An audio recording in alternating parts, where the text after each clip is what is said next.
Okay, let's look at the homework 4.1, homework 4.2, problem number 14.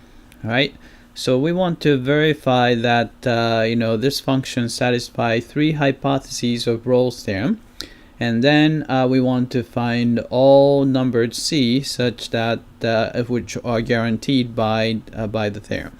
All right, so let's do that.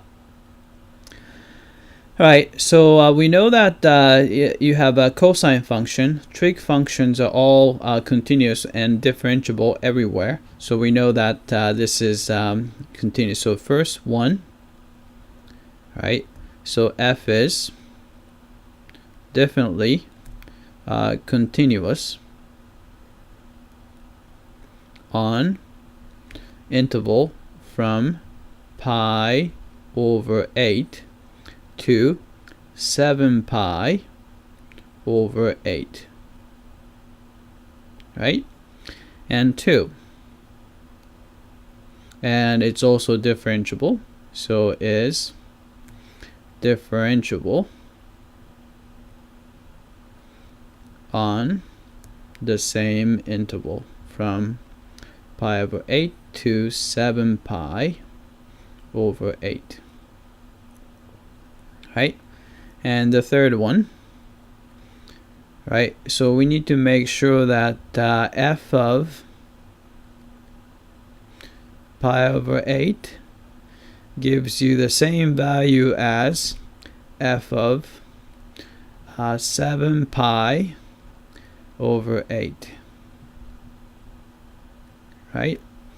So you have a cosine, right? You have cosine of 2 times pi over 8, so that's going to be pi over 4, right? 2 and 8 cancel out, so you have here pi over 4, and the cosine of pi over 4 is let's see, so let's draw a unit circle. So here x, and here is y, and the unit circle goes like this.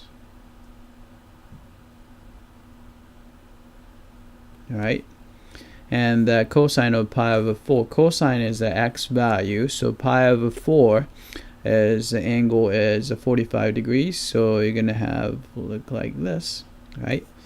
Then you look for the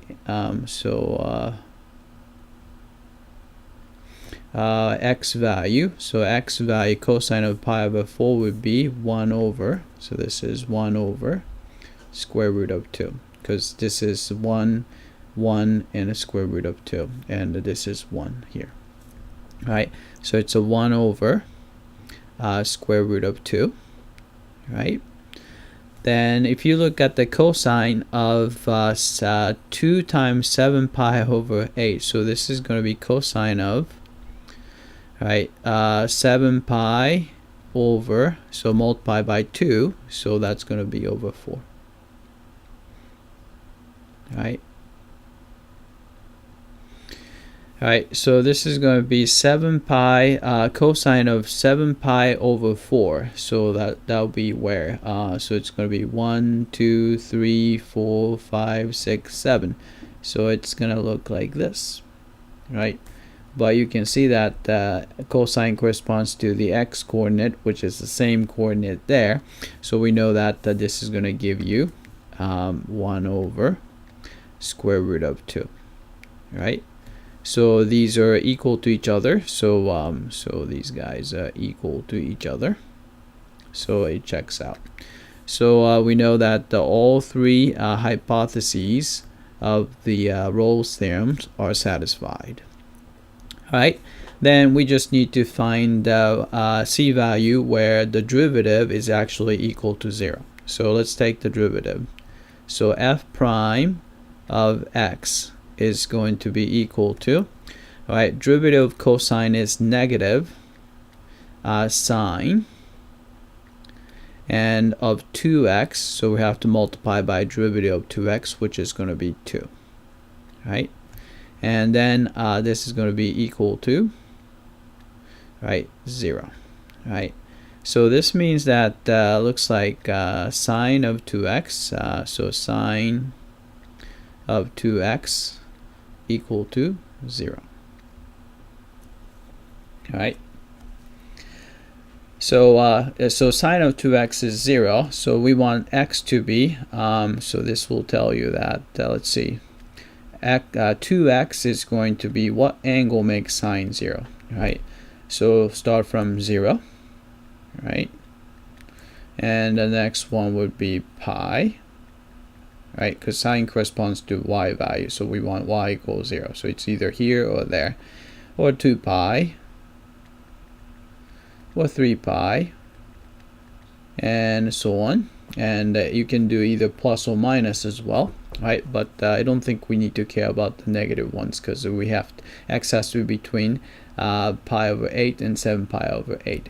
So this tells you that x is going to be either 0, pi over 2, right, and also pi, and you have a 3 pi over 2, and the next one is 4 pi, so it's going to be 2 pi again, and so on. All right, which guys are between pi over 8 and 7 pi over 8, right? So pi over 8, so we know that this is going to be pi over 2 would be in there.